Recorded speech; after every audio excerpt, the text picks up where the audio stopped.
cake that is supposed to cut for us? Now, first of all, this budget has been formulated over a period of time. Yes. And what we are looking at particularly is infrastructure development, tourism, and agro-processing. And why not the improvement of wealth income, like for us, we're looking at parity development model.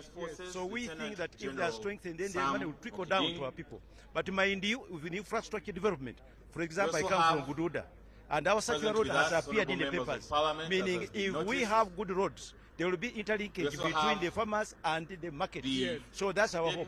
And we hope the president we hope you talk about the mobilization of resources to control the leakages and prioritize the areas that we feel can touch the welfare of the people of Uganda. Particularly for me who come from Lutseshe, I hope resettlement money will be there. Thank you very much, Honorable. So you have heard from the Honorable there. As we look at the President who is about to arrive to come and be able to address us. He is the substantive Minister of Finance, but he delegates that role to the Minister of Finance, Honorable Matia Kasaija, who will be speaking about the breaking of that cake, the national cake that is put in there of 72 trillion shillings. We hope that the President, who will also expound on what he said last week, what he talked about as rationalization of government. What did he mean by that? But also the fears by the private sector that government is crowding into their space to be able to borrow the same amount of money with them in the market, where banks prefer lending to government than lending to the private sector. Also, with this risk, what does that mean? Are there alternatives for government to borrow? All this money that is unutilized, what is government planning to do? There are more questions than answers that we hope the President will be answering. Especially, he has said 1,200 people have been recruited in URA to be able to collect more money. That is the 37 trillion shillings that needs to be collected. Can it be achieved? Year over year, URA has fallen short of their collections there. Is this a year where they make a difference in their collection? But also, the debt rollover, the domestic areas, we have good news in there that it came from 200 billion to 1.4 trillion shillings, meaning that with 200 trillion, it would have taken us 54 years to pay all the people that have done business with government. But with 1.4 trillion shillings, we have between 10 and 15 years to be able to clear them. Hopefully we can do that. This anchoring of minerals and the quantification, the President has talked about the ban of selling raw materials of minerals, and they need to be done here. We need factories like that. What communication does he have in that area? We also have an area where we need the President to talk about the SGR. What does it mean? In terms of transportation, it brings the cost down. The cost of road transport is 3 times the cost of railway. So that means it brings that cost of transportation and goods. Shall that be felt in the pockets of the private sector, even as they bring in goods and services?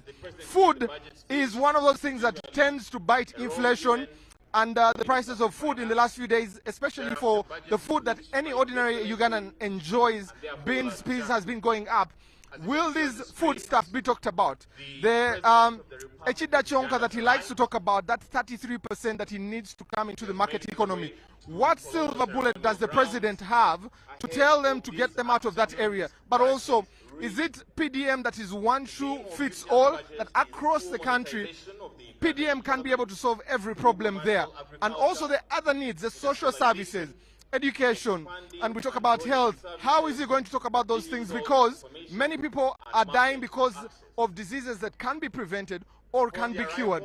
We're still dying of malaria in this country. We still have very expensive hospitals for people to reach, but also hospitals or health centers are very far from areas in there. But also giving an example of what recently happened in Kabong, where parents prefer to take their children to the garden to work for the food and survive, rather than go on and have them go to school and have education there. On my extreme right, the President will be coming in, and he will have a procession walking in. He will be received by the Speaker and the Deputy Speaker, but also by the Ministers of Finance as he moves there. So you can look at my extreme left. I also see the President is coming in. I see the First Lady is coming with him, and they are being received by a police guard that is there, and they'll be getting to us. They're being received by the Speaker, the Deputy Speaker, and the whole entourage that is there to receive them. The IGP is also there, the representative of the defense is also there, and we're all waiting for the President to come here. And now I'll hand you over to the session that is happening, receiving the President now.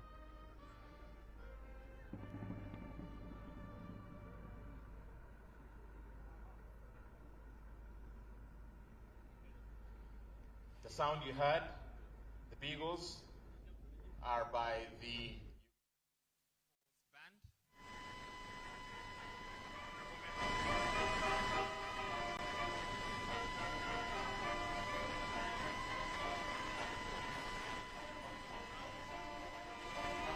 His Excellency is accompanied by the First Lady, Mama Janet Museveni.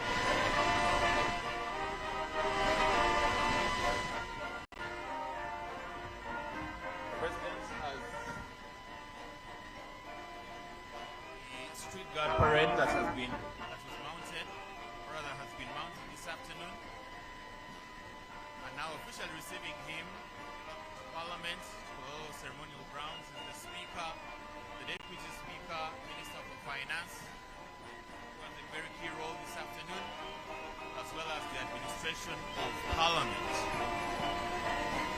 The President.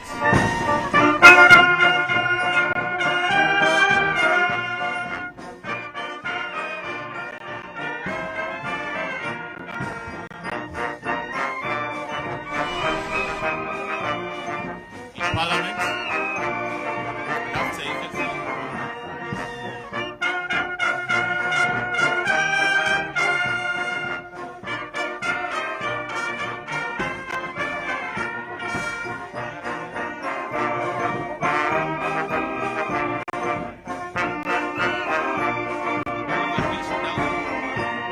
the program that is going to be followed this afternoon, that is very well known by honorable members of Parliament, but just to guide our distinguished guests who are here,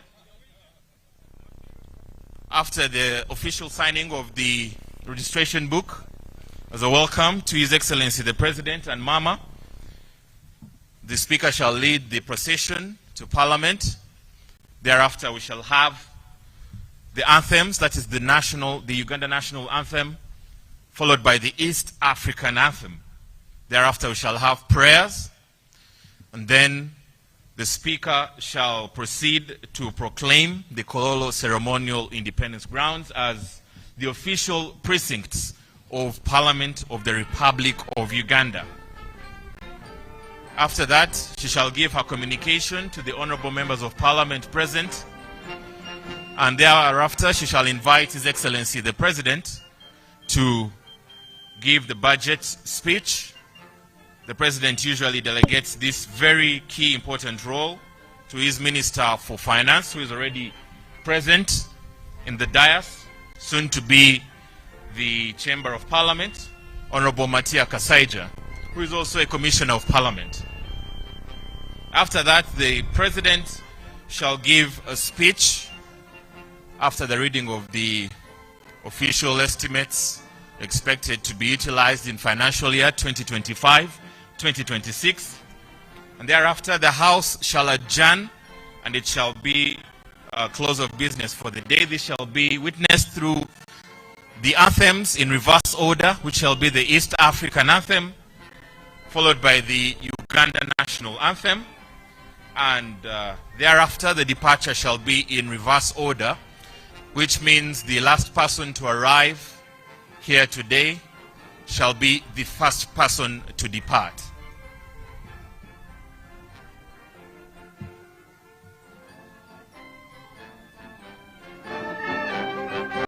This is the second sitting of the first meeting of the 5th session of the 11th Parliament of Uganda, this Thursday afternoon, the 12th of June 2025. This session is the last session of the 11th Parliament, and the budget we are going to receive has been the last budget that will be utilized within this 11th, the term of this 11th Parliament, but it is the second last budget that is being made by the 11th Parliament. The last will be the budget for the financial year that will come next year, 2026-2027. That means Parliament of Uganda still has another budget to work on. His Excellency has concluded signing in the registration book, and now the Speaker shall bring us into the official business of Parliament. Thank you. Honorable members, His Excellency the President and Madam Speaker.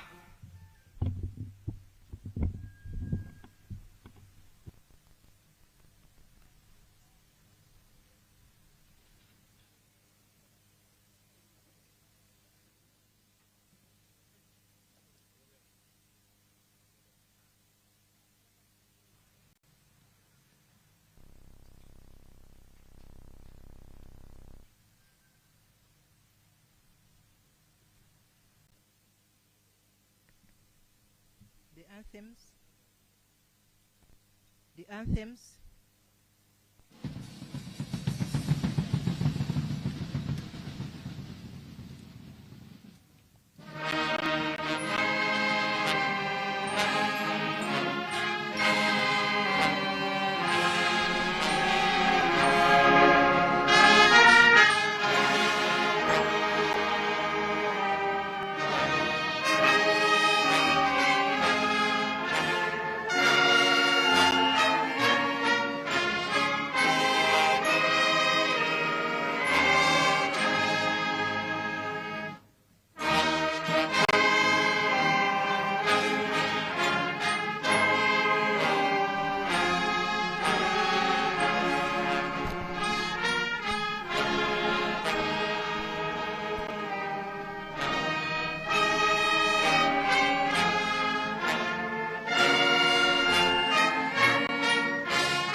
Almighty God, who in your infinite wisdom and providential goodness have appointed the offices of leaders and parliaments for the welfare of society and the just government of humanity, we beseech you to look upon with the abundant favor these your servants, whom you have been pleased to call to the performance of such important trusts in this land. Let your blessing descend upon them here assembled, and grant that they may, as in your presence, treat and consider all matters that shall come under that deliberation, in so just and faithful a manner as to promote your honor and glory, and to advance the good of those whose interests you have committed to the church. Amen. Amen.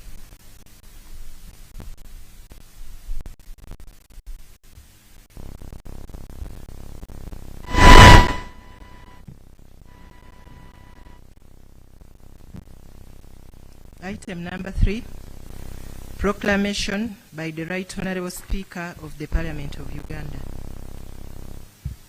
Whereas Article 101, Sub-Article 2 of the Constitution of the Republic of Uganda states that His Excellency, the President of the Republic of Uganda, may, in consultation with the Speaker, address Parliament from time to time on any matter of national importance. Aware that His Excellency, the President of the Republic of Uganda, has, in accordance to Article 102, Sub-Article 2, indicated to the Speaker of Parliament his intention to address Parliament and the nation on the national budget for the financial year 2025-2026. Now, therefore, in accordance with the Rule 18, Sub-Rule 1 of the Rules of Procedure of Parliament, I hereby proclaim that Parliament shall sit at Kololo Ceremonial Grounds on Thursday, 12th, 2025 at 14 hours to receive the address of His Excellency the President on the national budget for financial year 2025-2026, and the Kololo Ceremonial Grounds to be the precincts of Parliament for the above-mentioned purpose, given under my hand at Parliament House, Kampala, this 12th day of June 2025, signed by Anita Annette Amon, Speaker of Parliament. Item number 4, communication from the Chair. Your Excellency, the President of the Republic of Uganda, Yoweri Kaguta Museveni, accompanied by the First Lady, Mama Janet Kataha Museveni, who also doubles to be the Minister of Education and Sports, Her Excellency, the Vice President, retired Major Alupo Jessica Epel, His Lordship, the Honorable Chief Justice, Honorable Chigamoy Alphonse Owinidolo, the Right Honorable Deputy Speaker of Parliament, Right Honorable Thomas Tayebwa, the Right Honorable Prime Minister and Leader of Government Business, together with your deputies, the Right Honorable Leader of Opposition in Parliament, Honorable Joel Senyonyi, the Cabinet Ministers and Ministers of State, Your Excellency, the Commissioners, Ambassadors and members of the Diplomatic Corps, Honorable Members of Parliament of Uganda and the East African Legislative Assembly, the Vice Chairman of the National Resistance Party, Alhaj Moses Chigongo, members of the Central Executive Committee of NRM Party, the Secretary General of the National Resistance Movement, Right Honorable Richard Trodron, the former national leaders present, traditional and cultural leaders present, the religious leaders who are present here, the Inspector General of Government, IG, Honorable Betty Olive Namisango Kamia, the Chairperson of the Constitutional Commissions, the Head of Public Service and Secretary to Cabinet, Madame Lucy Nachobe, the Auditor General, Mr. Akol Edward, members of the Constitutional Commission, permanent secretaries present, the Chief of Defense Forces, General Muhosi, the Inspector General of Police, Mr. Bas Byakagaba, the Commissioner General of Prisons, Dr. Canon Johnson, the Governor of Bank of Uganda, Dr. Tinyego, distinguished guests, ladies and gentlemen. I welcome you to the second sitting of the 5th session of 11th Parliament. You may recall that last week on 5th June 2025, Parliament hosted His Excellency the President of the Republic of Uganda, General Yoweri Kaguta Museveni, at the official state opening of the 5th session of 11th Parliament, during which His Excellency delivered a remarkable address on the state of nation. I take this opportunity to acknowledge and thank His Excellency the President of the Republic of Uganda for fulfilling his constitutional obligation as enshrined in Article 101, Sub-Article 1 of the Constitution of the Republic of Uganda.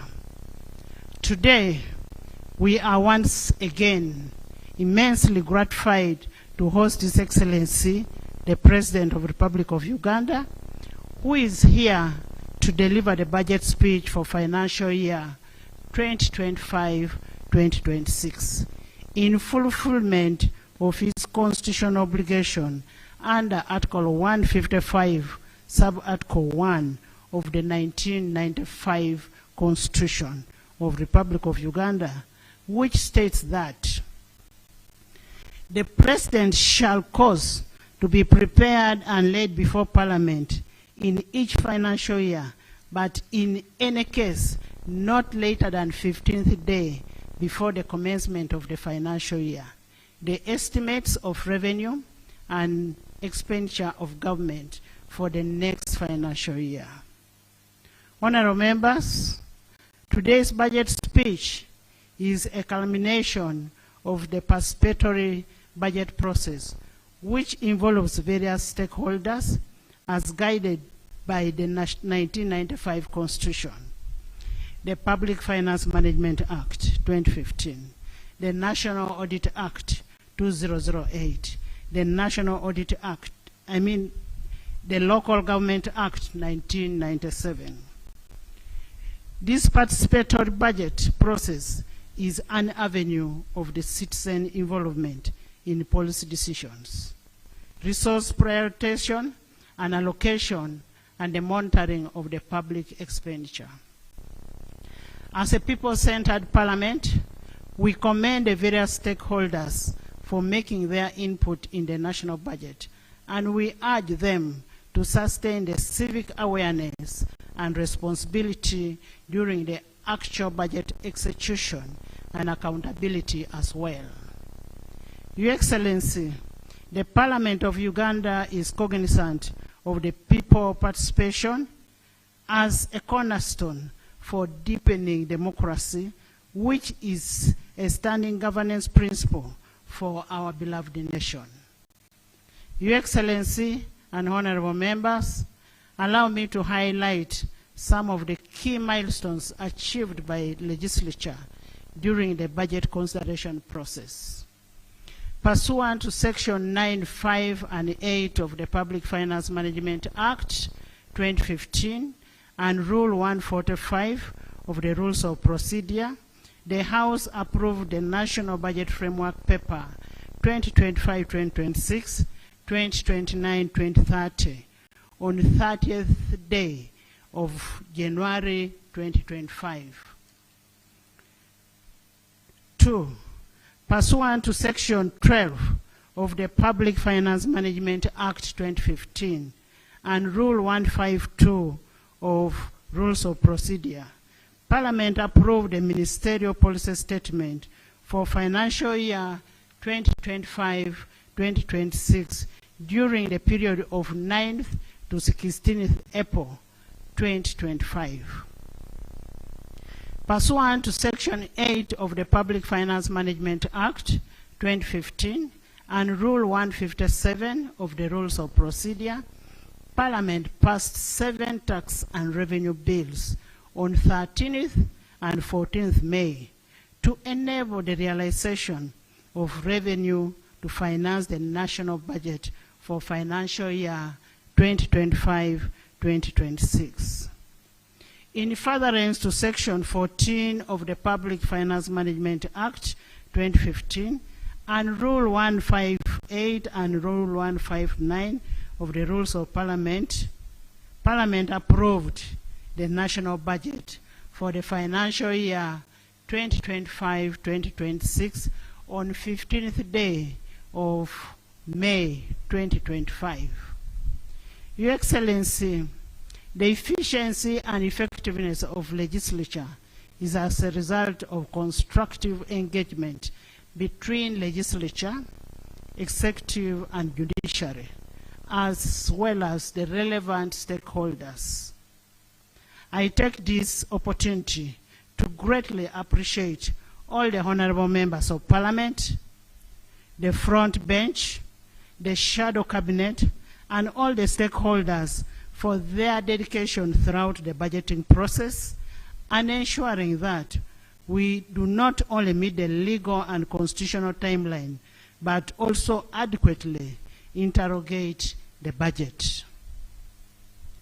Your Excellency, without preempting your speech on this day, I would like to highlight the salient issues that arose during the budget consideration process. 1, the need to strengthen the oversight over wealth creation funds, notably the parish development model, the youth livelihood, UWEP, SAGE, so that the funds actually reach their intended beneficiaries and attain the desired impact.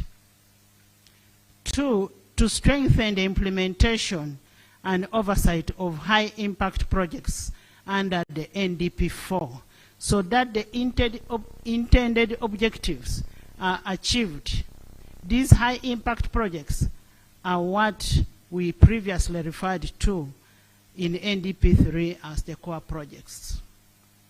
3, to strengthen the commitment control in budget execution by compelling the accounting officers to commit to the actual budgets and work plans as approved.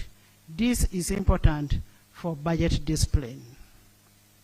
4, the minimization of supplementary budgets and the need to adherence to Section 25(7) of the Public Finance Management Act 2015 to limit supplementary budget requests to items that are absorbable, unavoidable, and unforeseeable. 5, the need to adequately plan and resource efficiency management measures to address the prevailing debt burden. The need to increase public investment in productive growth areas such as EMIOGA, parish development model, the 4-acre prosperity model, and deepen the financial inclusion and aid the growth of taxable formal sector so as to widen the tax base and improve on the tax to GDP ratio. Your Excellency, in the spirit of fostering regional integration, Parliament is cognizant of the need for deliberate reforms in customs and migrations. These requirements and procedures are in order to eliminate the non-tariff barriers and ease the movement of people, goods, and services across the East African community. The need for deliberate intervention to enhance the human capital development as a way of strengthening the competitiveness of Ugandan population. Your Excellency and members, as we embark on financial year 2025-2026, I call upon the accounting officers to ensure the prudent, efficient, and effective utilization of public resources, and that is pursuant to Section 21 and 45 of the Public Finance Management Act 2015.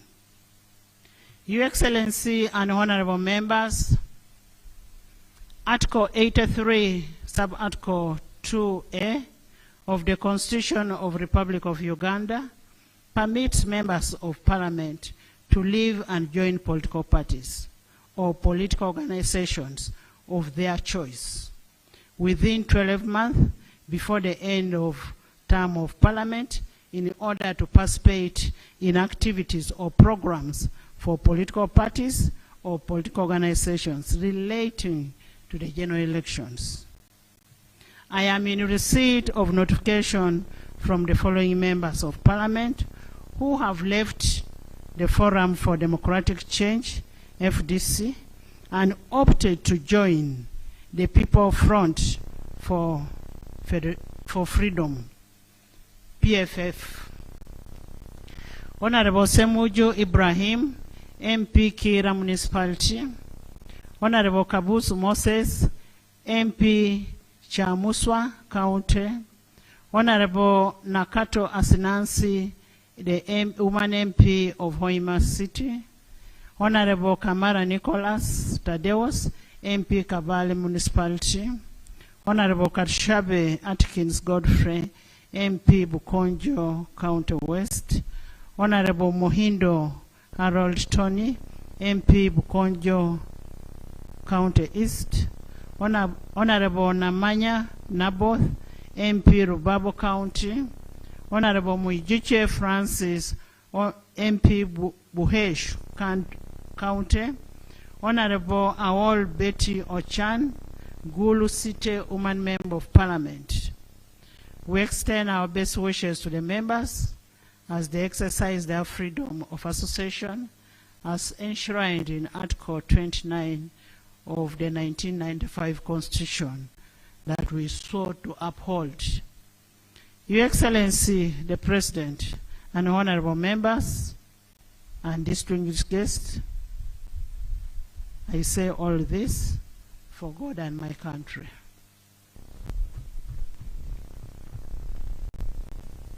Item number 5, presentation of the budget speech by His Excellency the President of the Republic of Uganda. Honorable members, I have been duly notified that the Minister of Finance, Planning and Economic Development will deliver the budget speech on behalf of His Excellency the President, and thereafter the President will also give his remarks, additional remarks to what has been delivered. I now want to invite the Minister of Finance, Planning and Economic Development to deliver the budget speech. Honorable Minister.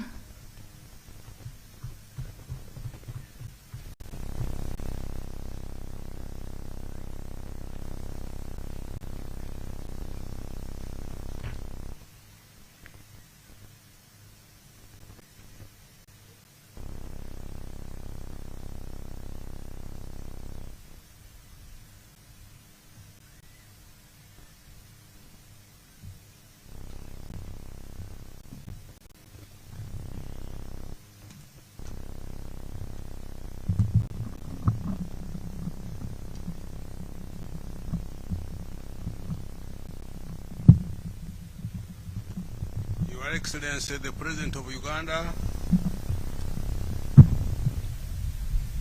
Your Excellency, the Vice President, Right Honorable Speaker of Parliament, Your Lordship, the Chief Justice, Right Honorable Deputy Speaker of Parliament, Your Lordship, the Deputy Chief Justice, the Vice Chairman of the NRM Party, the Right Honorable Prime Minister, Right Honorable Deputy Prime Ministers, Honorable Ministers, Your Excellencies and the Ambassadors and the heads of diplomatic missions, Honorable Members of Parliament, former national leaders, cultural leaders, religious leaders, distinguished guests, ladies and gentlemen, good afternoon. Madam Speaker, in fulfillment of Article 155, Part 1 of the Constitution, and on behalf of His Excellency the President, I present to Parliament and the people of Uganda the budget for financial year 2025-26 as approved by Parliament. Madam Speaker, in this speech, I will, 1, provide accountability to the people of Uganda on the performance of the commitments made by the NRM government for the first half of the Uganda Vision 2040. 2, present the recent performance of the economy and outlook.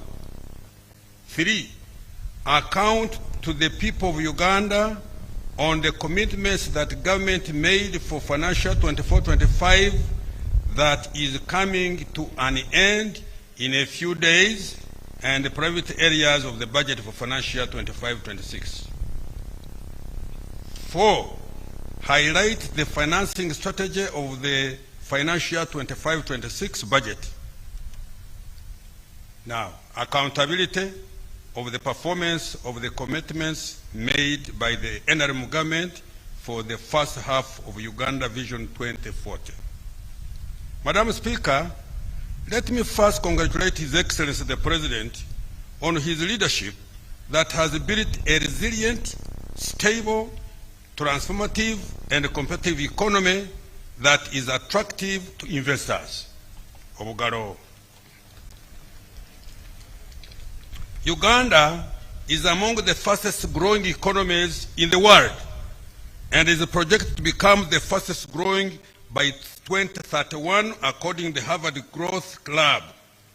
This is despite the various domestic, regional, and global shocks that have impacted us in the recent years.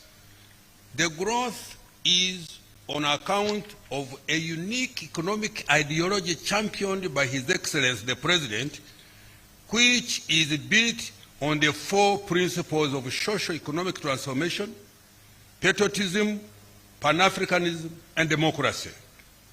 Madam Speaker, the first half of Uganda Vision 2024 started in 2010 with the implementation of the first 5-year National Development Plan and thereafter NDP 2 and NDP 3, which ends this financial year. The initial years of the NRM government before 2010, we dedicated to restoring sustainable peace, recovering and stabilizing a broken economy, addressing extreme poverty, and implementing reforms that liberalized the economy and created an environment for private sector to flourish. We are now in the phase of socio-economic transformation to facilitate wealth creation and prosperity. Your Excellency, I thank and commend you for this.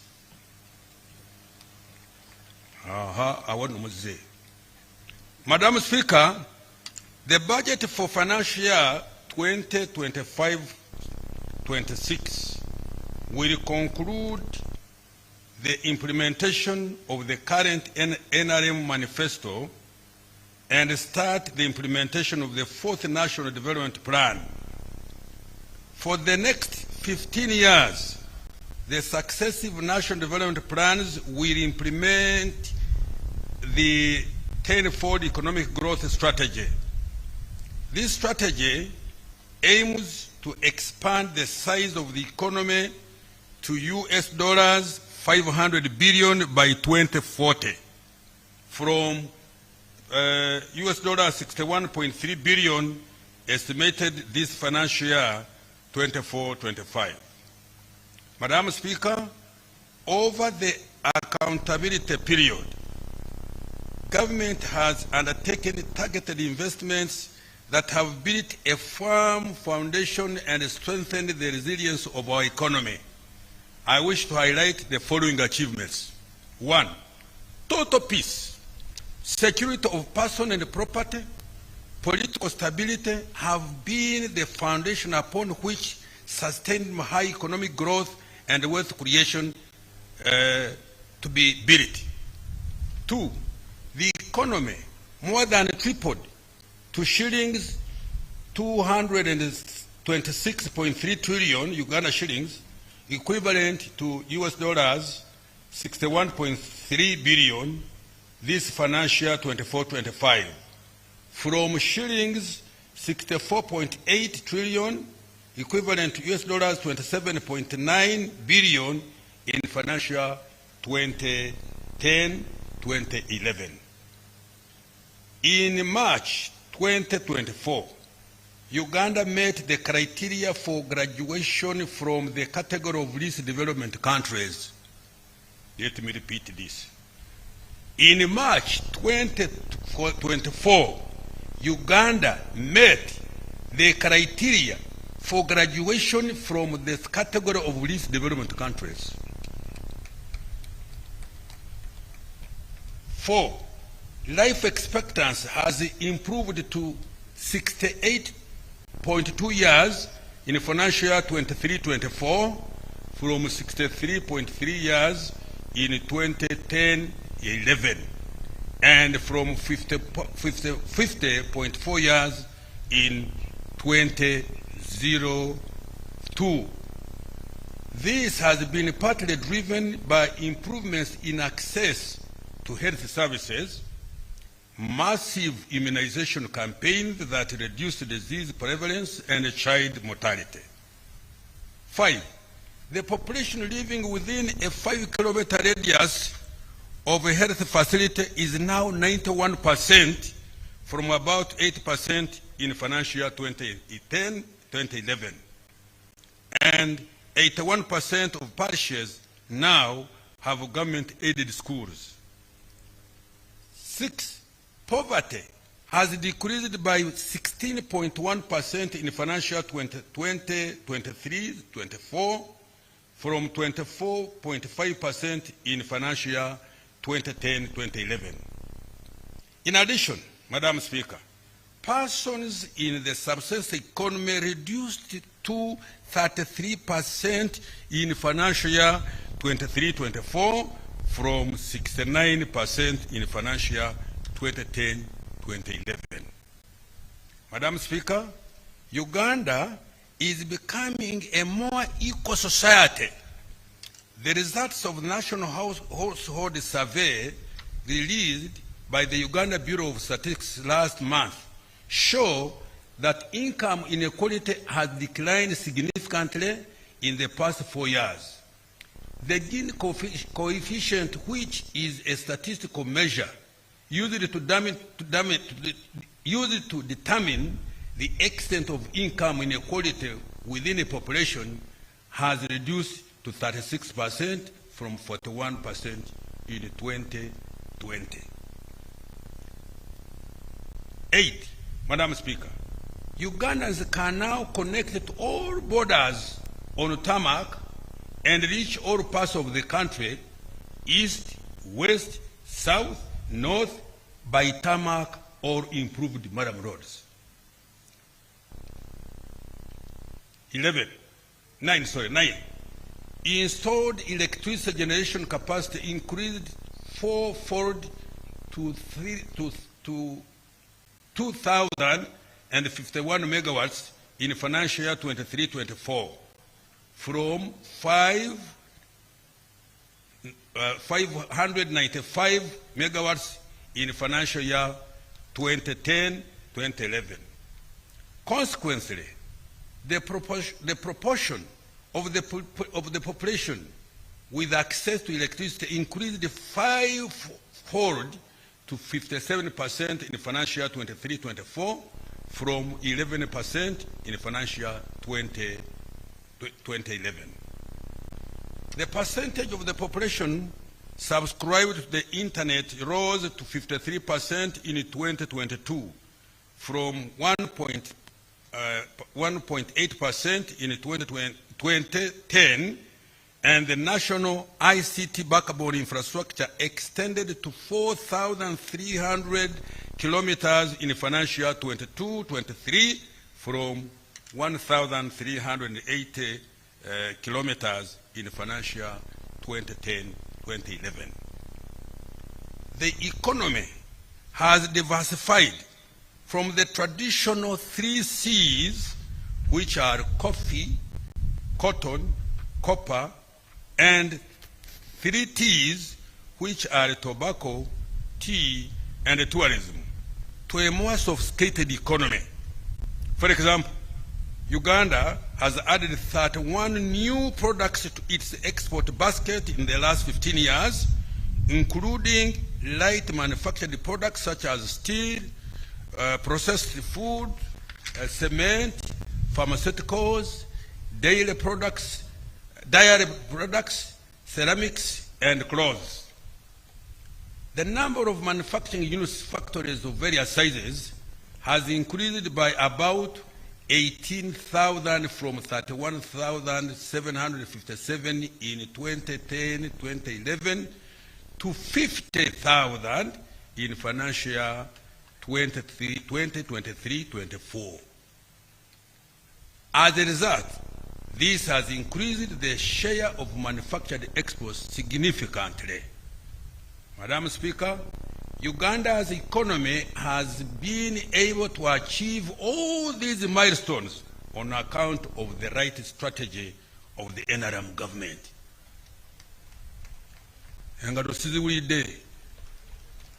Let me repeat. Madam Speaker, Uganda's economy has been able to achieve all these milestones on account of the right strategy of the NRM government. Madam Speaker, since the necessary foundation has already been established by intentionally prioritizing investments in infrastructure, the speed of economic transformation is destined to be faster in the medium term. Madam Speaker, the budget for next financial year and over the medium term is focused on people and wealth creation.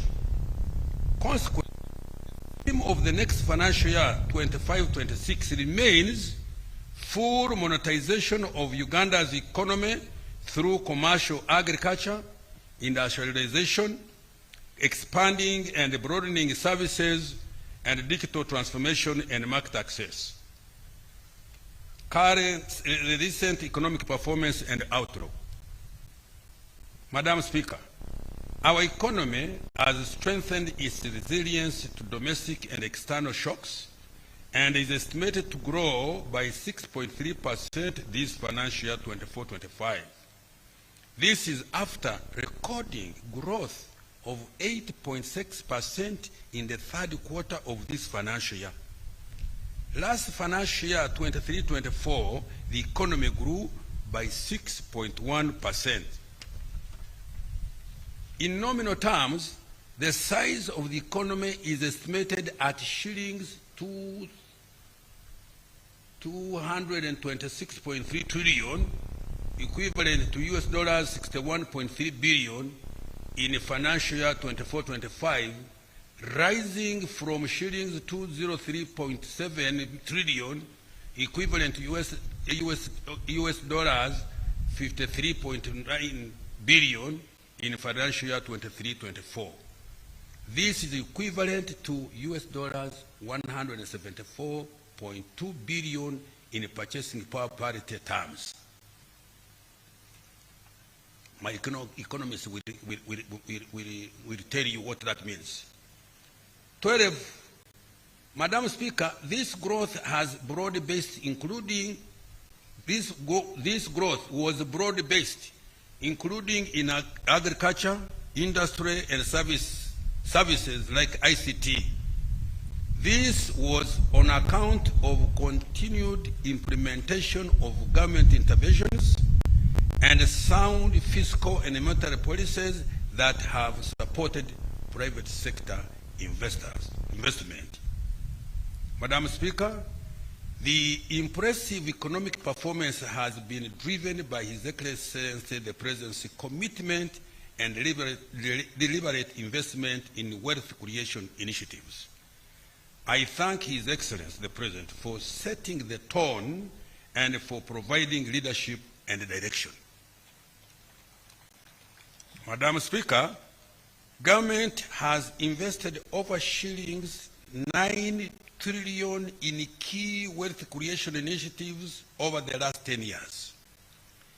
These include Uganda Development Bank, 4.45 trillion, the Parish Development Model, shillings 3.3 trillion by end of financial 24-25, Emioga, shillings 553 billion, the Youth Livelihood Program, shillings 207.95 billion, the Small Business Recovery Fund, shillings 100 billion, the Agricultural Credit Facility, shillings 495 billion, the Youth Venture Capital Fund, shillings 12.5 billion, Uganda Women Entrepreneurship Program, shillings 168 billion,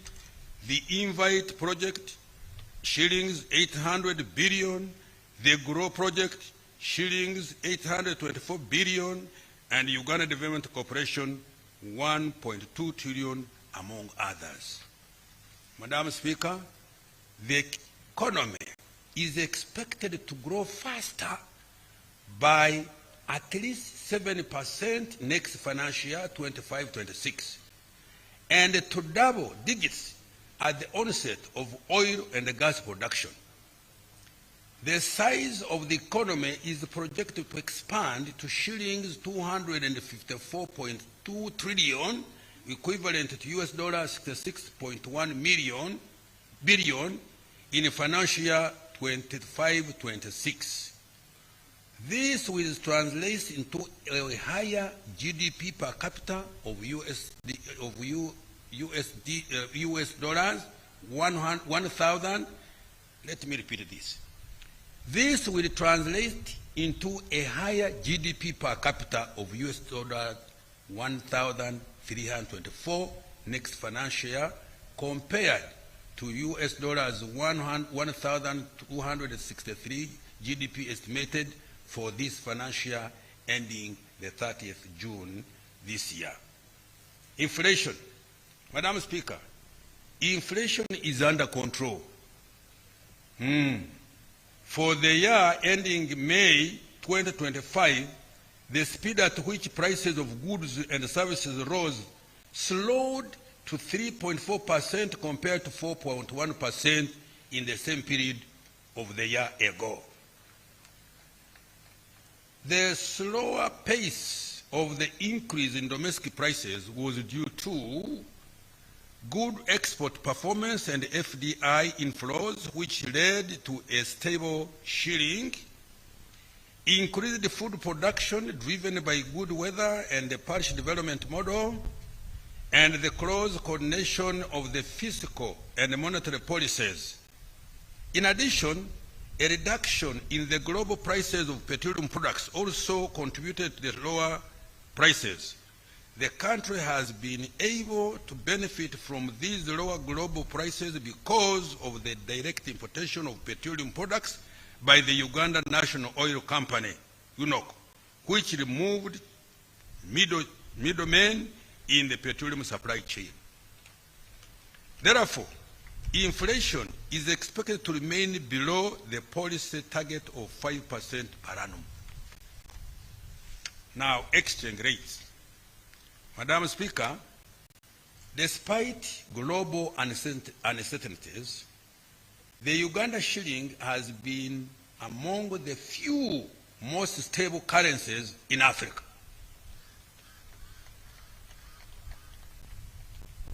Can I repeat? Madam Speaker, despite global uncertainties, the Uganda shilling has been among the few most stable currencies in Africa. The shilling appreciated by 4% year-on-year in April 2025 compared to the same month in 2024. Uganda's shilling has been ranked the most stable currency in Africa, according to the International Financial Statistics Division of the IMF. This resilience is due to good export performance, strong inflows of foreign direct investment, and tourism receipts. Now, interest rates. Madam Speaker, the price of money has reduced to an average of 17.7% per year in March 2025 from 18.1% in November 2024. This decline was partly driven by a slight reduction in the Bank of Uganda's reference interest rate and increased lending at lower interest rates to lower risk borrowers. Private sector credit.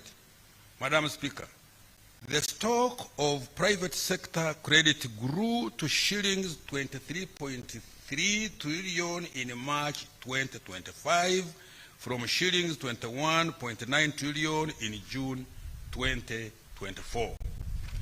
This represents growth of 6%. Although this is low, it is expected to increase as private sector activity and household demand continues to recover. Madam Speaker, contrary to conventional economics that government borrowing crowds out private sector credit, Uganda's government borrowing has instead availed cheaper and patient capital to the private sector engaged in wealth creation initiatives. Government borrows from commercial banks at relatively high rates and avails financing to the private sector in strategic sectors at relatively low or no interest rates. Government has provided direct credit to the private sector and household to supplement credit from commercial banks and other financial institutions through PDM, Emyoga, Youth and Women Livelihood Funds, Women Enterprise Support Funds totaling shillings 9.1 trillion, which is equivalent to 3.6% of total domestic economic output in financial 24-25. External sector development.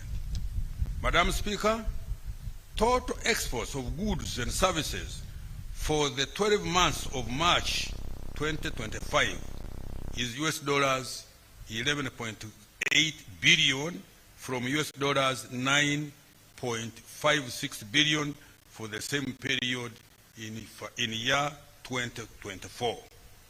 Of this, exports of goods were US dollars 9.3 billion for the same period, up from 7.3 billion in March 2024, representing growth of 26%.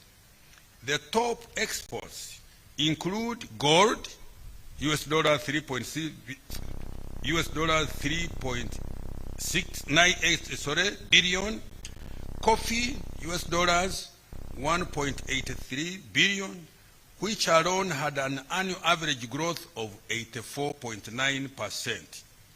Industrial products, 626.5 US dollars million, cocoa beans, US dollars 410.8 million, milk products, US dollars 285 million, base metals and products, US dollars 230.6 million, sugar, US dollars 186.5 million, fish and fish products, US dollars 107 $87.7 million, maize US dollars 86.37 million, and other agricultural products like tea, tobacco, cotton, beans, fruits, vegetables, flowers, simsim,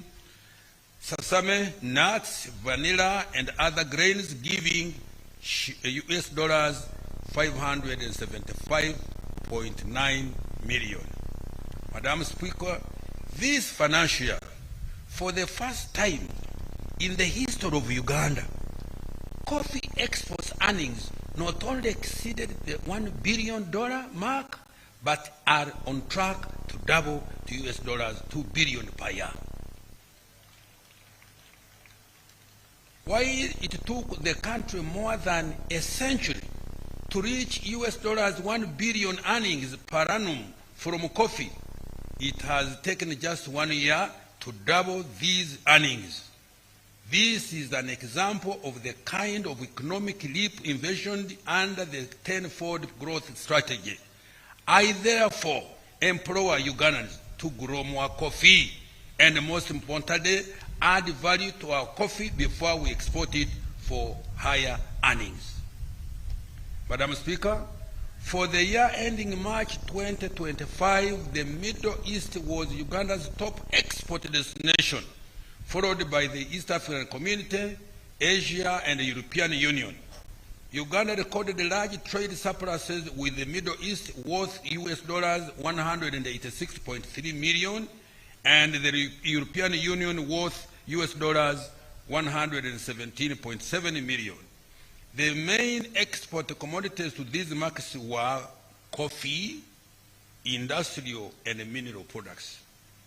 Madam Speaker, I wish to note that His Excellency the President, Madam Speaker, I wish to note that His Excellency the President's message and deliberate strategy of increasing the share of manufactured exports in total exports has started producing positive results.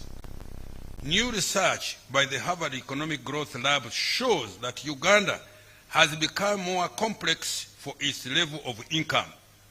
This means that while earnings from traditional exports like coffee are significantly increasing, their contribution to the total export basket is declining.